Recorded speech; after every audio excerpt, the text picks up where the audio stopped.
Hello my dear students, আজি আমি আলোচনা কৰিম ক্লাস 12 সেকেন্ড পাৰ্টৰ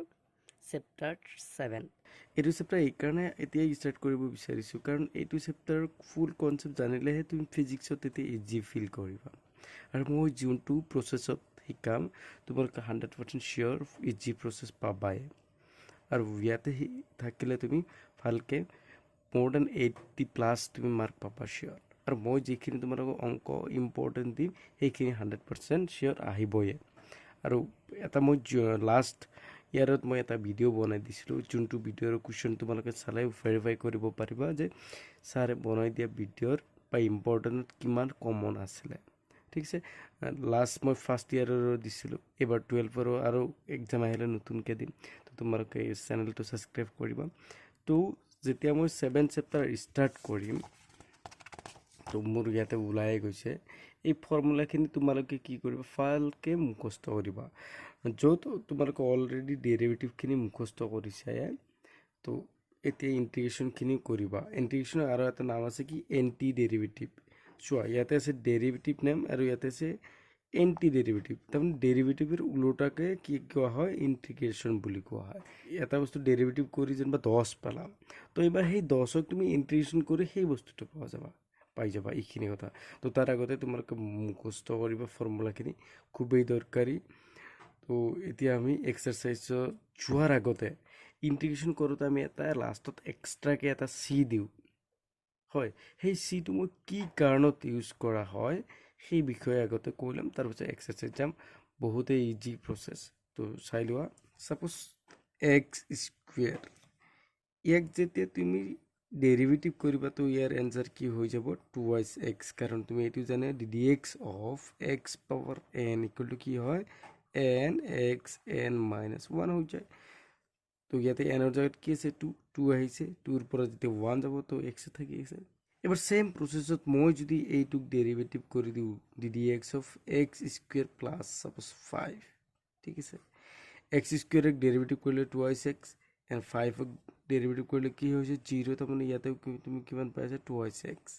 হয় দুটাতে এনসাৰ কিমান পাই আছা তুমি 2x মই বাৰে বাৰে কৈ আছোঁ কি ডেৰিভেটিভ আৰু এণ্টিডেৰিভ এটা আন্তৰ উলোটা যি উলোটা বুলি কৈ আছোঁ তাৰমানে 2xৰ উলোটা এইখিনি পাই আছে ইয়াক ইণ্টিগ্ৰেশ্যন কৰি মই এইখিনি পাম ইয়াকো ইণ্টিগ্ৰেশ্যন কৰি এইখিনি মই পাব লাগে কিন্তু ইয়াতে চোৱা এনসাৰখিনি চোৱাৰ লগে লগে এটা কথা মাইণ্ডত লগে লগে আহি যাব যে ইয়াতে 2x ইয়াতে 2x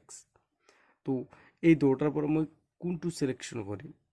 কাৰণ ইয়াতে x স্কয়াৰৰ পৰাও মই এইখিনি পাই আছোঁ x স্কয়াৰ প্লাস 5 ৰ পৰা মই কি পাই আছোঁ 2x পাই আছোঁ তো এই যোনটো প্ৰবলেম হৈ আছে লাষ্টৰ যোনটো কনস্ট্যান্ট আছে ইয়াতে কনস্ট্যান্ট নাই এই কনস্ট্যান্টটো যাতে কোনো প্ৰবলেম নহয় তাৰ কাৰণে আমি এক্সট্ৰাকে কি ইউজ কৰি দিওঁ c ইউজ কৰি দিওঁ এতিয়া যদি মই 2x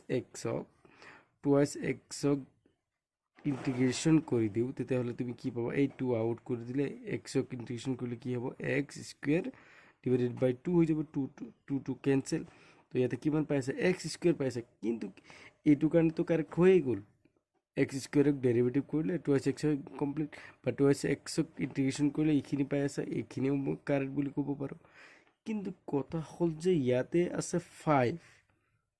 এই 5 টো মই কেনেকৈ আনিম তো এই 5 টো আনিবৰ কাৰণে তুমি এক্সট্ৰাকে ইয়াতে c দিবা c মানে ইয়াতে কিমান বুজাইছে 5 বুজাইছে সেম প্ৰসেছত তুমি ইয়াতে তেতিয়া কি দিব লাগিব c দিব লাগিব আৰু c দিয়াৰ লগে লগে এইখিনি c মানে কিমান বুজাইছে 0 বুজাইছে ওকে এতিয়া সব ধুনীয়াকৈ এক্সাৰসাইজত আহি আছে দুটা মানে এক্সাৰসাইজ কৰিলে ক্লিয়াৰ হৈ যাব কথাখিনি Exercise 7.1 Find antiderivative or integral of the following function by the method of inspection কি কৰিছ এন্টি ডেৰিভেটিভ তাৰ মানে তোমাৰ ডেৰিভেটিভ হল অবক্লজ তো এন্টি মানে প্ৰতি অবক্লজ ওলাবছে অৰ অনুকলন ওলাবছে কি প্ৰসেস এপ্লাই কৰি পৰ্যবেক্ষণ প্ৰসেস এপ্লাই কৰি মানে তুমি চাই ক'ব লাগে যে এইটোৰ ইন্টিগ্ৰেশন এইটো হয় বা এইটোক ইন্টিগ্ৰেশন কৰিলে এইখিনি হয় তো আগতে তুমি এইখিনি চোৱা কোনটো ফাংশনক ডেৰিভেটিভ কৰিলে মই এইখিনি পাওঁ সেইখিনি সেই প্ৰসেসটো লাগে এটা কথা মনত ৰাখিবা we know that ddx of suppose এইটো আছে cos x আছে ঠিক আছে তেতিয়াহলে কি পোৱা তুমি মাইনাস sin x পোৱা আৰু সেম প্ৰসেসত যদি তোমাৰ এনেকুৱা থাকিছে ddx of cos mx আছে তেতিয়াহলে কি হয় তোমাৰ m sorry minus M sign M X হৈ যায় হয় ঠিক আছে কিন্তু ইয়াতে চোৱা তোমাৰ এই সাইন আছে ইয়াতেও সাইন আছে ইয়াতে কি আছে তোমাৰ টুৱাইছ এক্স এই এক্স আছে ইয়াতে কি হ'ব লাগিল 2 হ'ব লাগে তাৰমানে ইয়াৰ পৰা মনত ৰাখিবা এমৰ ফেলে আমাৰ কি লাগে 2 লাগে তো ইয়াৰ পৰা কি লিখিম ddx of so এতিয়াহে অংকত আহিছে ddx of cos twice x ঠিক আছে এমৰ জায়গা 2 বহাইছে তো মানে কি পাবা মাইনাছ 2 সাইন টুৱাইছ এক্স ঠিক আছে কিন্তু ইয়াতে তো তোমাক মাইনাছতো নাই প্লাছ কি নাই 2 নাই এই মাইনাছ 2 খিনি ইফালে লৈ আহা তেতিয়াহ'লে তুমি ইয়াৰ পৰা কি পাই আছা minus half of ddx of কি পাই আছা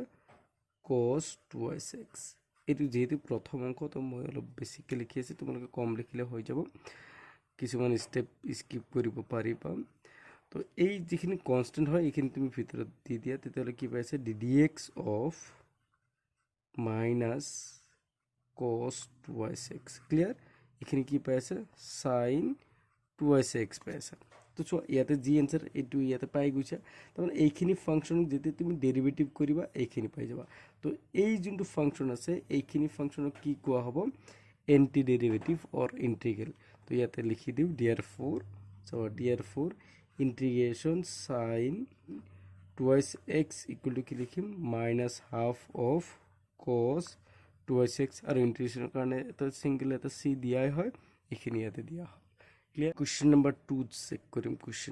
2 চেক কৰিম কি আছে তোমাৰ cos 3x আছে cos 3x সো এতিয়া সেম প্ৰসেছত লিখিবা কি উই নো ডেট ইয়াতেও লিখিম যে ddx অফ সাপোজ এইটো আছে sin mx আছে ঠিক আছে তেতিয়াহ'লে আমি কি পাম m cos mx পাই যাওঁ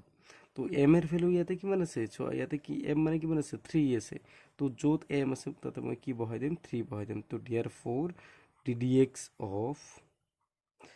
sin 3m equal to কি পাই আছে 3 cos 3x ঠিক আছে তো ইয়াতে তোমাক কি লাগে cos 3x কিন্তু ইয়াতে এক্সট্ৰাকে 3 আছে এই 3 টুক ইফালে লৈ আহা তো মই ইয়াতে দেখাই দিছো 3 টুক ইফালে আনিলে কি হয় ভিতৰত আহি যায় তো ইয়াৰ পৰা তুমি কি পাবা d plus ddx of 1/3 sin 3x equal to cos 3x তো therefore চোৱা এইখিনি মই পাই গলো পুৰাপুৰি ইয়াৰ লগত মিলি গৈছে পুৰা কি গম পাই আছো 1/3 sin 3x ক যেতিয়া ডেৰিভেটিভ কৰিবা কি পাবা cos 3x পাই আছা therefore কি লিখিম ইন্টিগ্ৰেশ্যন cos 3x dx ইয়াতে তুমি dx দিব লাগিব dx টো দিব পাহৰি গৈছিলাম তো এইখিনি তো তুমি কি পাই আছা 1/3 sin 3x plus c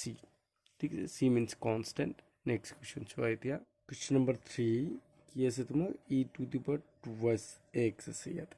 চোৱা এটা কথা ইয়াতে জানো যে we know that ঠিক আছে ddx of e to the power x তেতিয়া তোমাৰ কি হয় এটো গমে পোৱা কি হয় e to the power x এ হৈ যায় যদি কিবা কাৰণত ইয়াতে m থাকি যায় we know that ddx of e to the power mx equal to e to the power mx হয় আৰু ইয়াতে আগত এটা m আহে m থাকিব এইখিনি কথা মন ৰাখিবা তো ইয়াৰে পৰা যেতিয়া চোৱা এইখিনি যদি মই therefore ddx of e to the power 2x equal to কি হ'ব 2 e to the power 2x হৈ যাব তো ইয়াতে কি দিছে e to the power 2x দিছে এই 2 না লাগে তো 2 কি ফেলে লৈ আহাৰ লগে লগে কি হৈ যাব সব ddx of 1/2 e to the power 2x equal to কি পাইছে e to the power 2x তো ইয়াৰ পৰা মন ৰাখিবা therefore integration e to the power 2x dx equal to কি পাই আছে half of e to the power 2x পাই আছে এইখিনি आंसर এতিয়া আমি কৰিম কোনটো 4 নম্বৰ কি আছে ax + b হোল স্কয়াৰ এটো আছে এটা কথা মন ৰাখিবা এইখিনি কৰিব হলে এই যিখিনি আছে এই x + b আছে এইখিনি তুমি x বুলি ভাবিলো তাৰ মানে কি আছে x স্কয়াৰ ঠিক আছে এতি চোৱা x স্কয়ার মই কেতিয়া পাও যেতিয়া dx of x কিউবক তুমি ডেরিভেটিভ কৰি দিয়া তেতিয়াহলে কি হৈ যায় ইয়াৰ ইয়াতে এটা 3 হৈ যাব আৰু এইখিনি পোৱা ঠিক আছে কিন্তু ইয়াতে কন্ডিশন এইখিনিটো পাই আছে প্ৰবলেম নাই কিন্তু এটা কথা ইয়াতে মন ৰাখিবা যিখিনি তুমি x বুলি ভাবি আছিলা সেইখিনি অৰিজিনালি x নেকি সেইখিনি আছিল ইয়াতে কি ax + b কে তুমি অৰিজিনালি x বুলি ভাবি আছিলা তো এইটো পাৰ্টক তুমি কি কৰিবা আৰু একবাৰ ডেৰিভেটিভ কৰা তো ইয়াক কৰিলে কি হ'ব x ক কৰিলে 1 a থাকি গ'ল আৰু এইটো পাৰ্ট হ'ব 0 b কৰিলে 0 পাইছা তাৰমানে এই যেতিয়া তুমি ইয়াক ডেৰিভেটিভ কৰে dx of ax plus b whole cube তেতিয়াহ'লে তুমি ইয়াতে কি পাবা 3ax plus b whole square আৰু কি পাবা a পাই যাবা তো ইয়াতে মই সেইখিনি লিখাম we know that dx of ax plus b whole cube এইখিনিক মনে মনে x বুলি ভাবি লোৱা তো x কিউবক ডেৰিভেটিভ কৰিলে কি হয় 3x স্কয়ার মানে কি হ'ব ax plus b whole square হৈ গ'ল ঠিক আছে কিন্তু তোমাক ইয়াতে লাগে কি ax square plus b whole square এইখিনি হে লাগে এই a2 আৰু 3 টো নালাগে তো ইফালে লৈ আহিলে কি হৈ যাব 1/3a dx of ax plus b whole cube equal to ax plus b whole square ঠিক আছে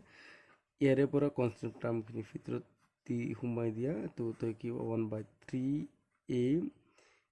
ax plus b whole cube equal to কিমান পাইছা ax plus b whole square clear তো ইয়াৰে পৰা কি লিখিবা therefore integration